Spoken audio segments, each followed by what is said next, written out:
Good afternoon. Mrs. Murder here with reviewing another book. This one is Jo Nesbo, a Norwegian author who's written a lot of Harry Hole movies, mysteries. They're in series, but this is a freestanding book. The Kingdom. It's about a couple brothers and their family. Roy is the older brother, Carl is the younger brother, and they live in a small Norwegian community that's up in the mountains and pretty isolated. It gives their life story, their parents' history, the history of a lot of the people in the town, and you'll become involved in this community as you read the book. I looked up some interesting facts to get a little background on Jo Nesbo because I haven't read anything by him. I've read a few Norwegian writers, a few being partially Scandinavian, but he has an interesting background. He has really, boy, I tell you, he did a lot of globe trotting, but when he was younger, he loved rock climbing and playing sports. He injured both of his knees when he was 19 years old, so that knocked him out of the sports. Couldn't be a soccer player or hockey player or whatever it was he was playing. But then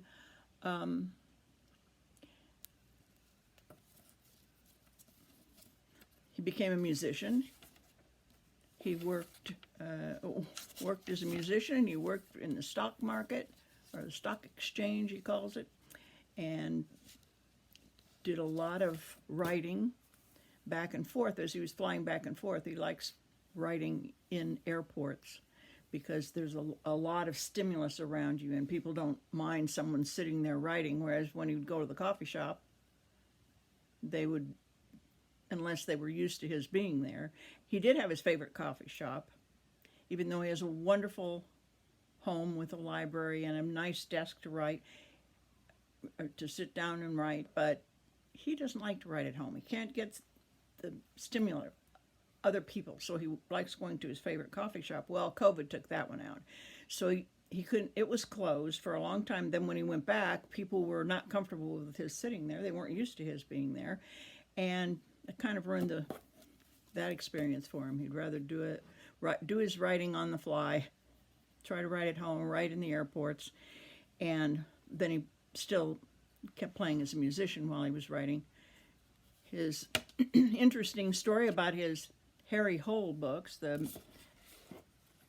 he had some police books, and then he had the Harry Hole series. The Harry Hole series, Hole was his grandmother's.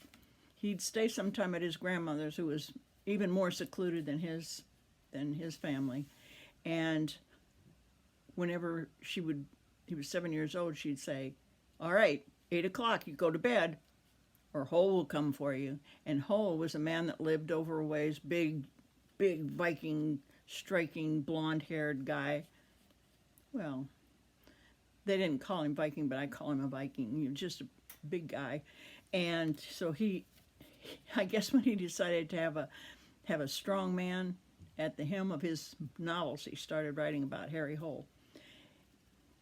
Interesting name. So he has a number of police books, a number of, I can't figure out what book I want to read next. If I want to read one of his, Snowman, Phantom, Macbeth, they have interesting titles, but I don't know. Some of them are very horrific and keep you up at night, but that's his thing. You'll find every kind of emotion you want to go through in this book. I'd say pretty exclusively. They lost the earlier part of the book. I don't want to give away all of the storyline, of course, but they did lose. The brothers lost their parents, and then they were shuffling around trying to make ends meet. Roy's younger brother Carl left home after school, and after he graduated from high school, and went to the United States and was there for about 10 years, got married, and then he came back and he's going to build the most fantastic castle, but it's a an inn, and they'll have a lot of roads going up to it. It'll bring stimulus to the town, which is kind of isolated, and not many people go through that town. And it will it's a be a they'll have a nice restaurant there. They'll have a lot of beds for people, cabins. They're going to have cabins, and he has all the layouts. He's raising money from the people in town, and everybody has to pitch in. Everybody's going to be part of it, and it gets pretty complicated that way. Then the sheriff and the sheriff's son get involved because they decided they want to find a way to stop this, and they went, we don't really totally believe the way your parents died, and then they bring up that, and there's the involvement with the accident that killed their parents, because they have down off of their house, they have a curve that is so bad that cars just can run off the end of it, and they didn't repair it. Like, that doesn't happen all the time in the mountains. I'm sure you have to put up something to block the cars. At any rate, the intrigue, the wife gets involved and with helping, or maybe it's not helping. Old enemies, old friends, new enemies. It's quite a bit of involvement in the town and in the intrigue that's going on with developing this property, raising the money, and showmanship for that.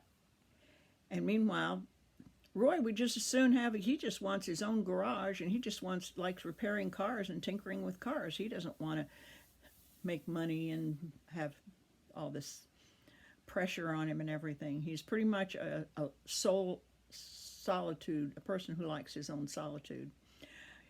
This is a good book to read. Now, I have no idea what to read next. I pulled out, you see this book in the back. That's a Dutch writer, Van Willem. He died 2008, and I've had this book forever and haven't read. Those are three mysteries in there. I might read one of those. I have another number of options to go, or if I'm going to read another one of Jo Nesbo's, I might want to read A Hairy Hole, or I might want to read the one called The Phantom, although I think that's going to be about his being terrorized as a child, and the one called Macbeth. He's an excellent writer. He turns